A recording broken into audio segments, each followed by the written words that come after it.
अब यहाँ देखो अगला है 4 नंबर में कह रहा है कि उन द्विघात बहुपद को लिखे जिनके शून्यक निम्नलिखित है। ठीक है,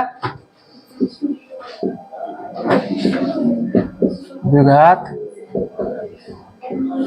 बहुपद को लिखे, ठीक है, जहां शून्यक दिया हुआ है। शून्यक पहला दिया हुआ है क्या, 2 है, एक तो ये है -6। तो यहाँ पर सबसे पहले तुम लोग क्या करेगा, इसको लिख लेगा अल्फा बराबर 2, ठीक है, बीटा बराबर -6। अब यहाँ से बहुपद निकालने के लिए क्या करना पड़ेगा, अल्फा प्लस बीटा और अल्फा इंटू बीटा निकालना होगा सबसे पहले। तो यहाँ देखो अल्फा प्लस बीटा बराबर, अल्फा का मान है 2 और बीटा का मान क्या है -6 है ना जी। अब यहाँ क्या करेगा इसको, तो 2 प्लस माइनस माइनस बराबर -4 होगा, यानी अल्फा प्लस बीटा बराबर क्या हो गया, अल्फा प्लस बीटा बराबर, अभी यहाँ वहां बी और ए कहाँ से ला रहे हो, कोनो समीकरण दिया हुआ है जी, यहाँ तो शून्यक दिया हुआ है ना, तो क्या होगा -4। अब अल्फा इंटू बीटा बराबर क्या हो जाएगा, अल्फा का मान 2 और बीटा का मान -6, गुना करो 6 दूनी 12 यानी -12। अब तुम लोग को पता है समीकरण सूत्र क्या होता है, ठीक है, या ऐसे लिखो ना, बहुपद बराबर क्या हो जाएगा जी, x² प्लस होता है minus alpha plus beta into x plus alpha into beta. अब यहाँ तुम लोग देख सकते हो अल्फा x²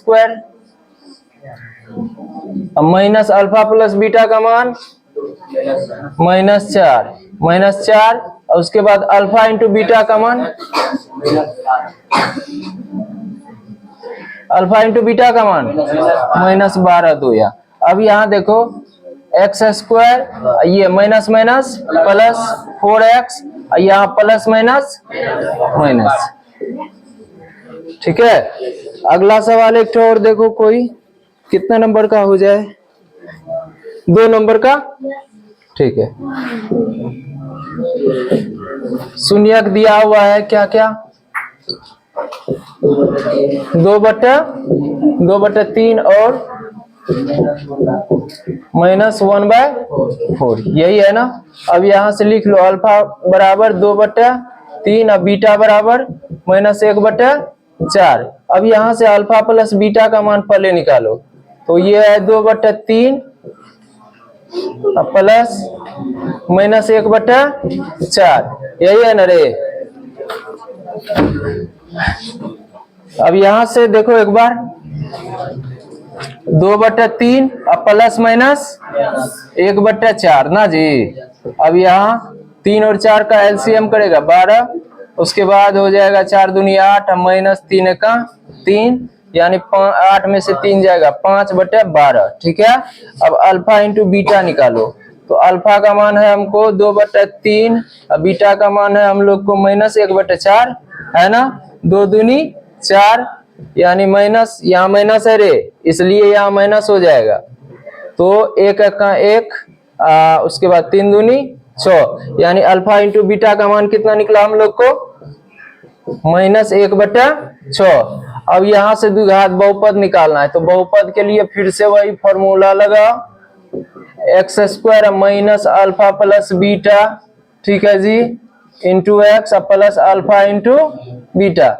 अब यहाँ x² minus alpha plus beta का मान हम लोग क्या निकाले हैं, यहाँ 5/12 गुना में x है प्लस अल्फा इंटू बीटा बराबर क्या निकाले हैं, -1/6। अब यहाँ एक चीज तुम लोग देख सकते हो, यहाँ 0 देते, चलो x² माइनस यहाँ 5x बटे में क्या होगा 12 प्लस यहाँ प्लस माइनस, देखो यार प्लस है यहाँ माइनस है, क्या हो जाएगा, तो यहाँ होगा -1/6 बराबर 0। अब यहाँ इसके नीचे 1 दे दो, अब इसका एलसीएम करोगे तो 1 12 6 का एलसीएम 12 ही होगा ना।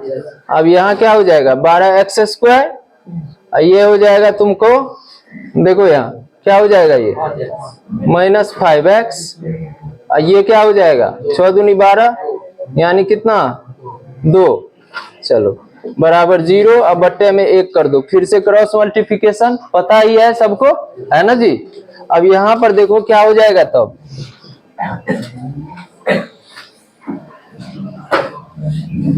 12x² माइनस 5x माइनस 2 बराबर 0 गुना 12, यानी हमको द्विघात हो जाएगा 12x² माइनस 5x माइनस 2, ठीक है, बराबर 0। यही आंसर होगा।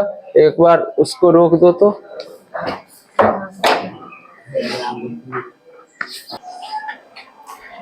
हो गया। 5 का 1 नंबर देखो, यहाँ पर कह रहा है बहुपद के शून्यक एवं गुणनफल को ज्ञात करे, ठीक है। किसको? शून्यक के योगफल, क्या बार बोलेंगे तुम लोग को? शून्यक के योगफल एवं गुणनफल, ठीक है। अब यहां से देखो शून्यक है क्या क्या 5 नंबर में। 1 नंबर में है, बोलो रे, -7x² प्लस 5x और क्या है -4, ठीक है। अब यहां से तुम लोग को पता है कि यहाँ a बराबर क्या हो जाएगा -7, b बराबर क्या हो जाएगा 5, c बराबर क्या हो जाएगा -4, ठीक है। अल्फा प्लस बीटा बराबर क्या होता है? अल्फा प्लस बीटा बराबर -b/a होता है ना जी। तो अब यहाँ से -b का मान क्या है? -5 है ना, 5 है ना b का मान, तो यहाँ माइनस है तो माइनस दे दिए। a का मान क्या है? -7 है, माइनस माइनस काट दो, बराबर 5/7 बचता है। अल्फा इंटू बीटा बराबर क्या होता है? c/a होता है ना जी। तो c का मान क्या है हम लोग को? -4 है, और a का मान क्या है हम लोग को? -7 है। दोनों का माइनस माइनस काट दो, बराबर 4/7 हो गया। यही दोनों निकालने के लिए कर रहा था, समझ गया बात को। चलो बंद करो उसको रे।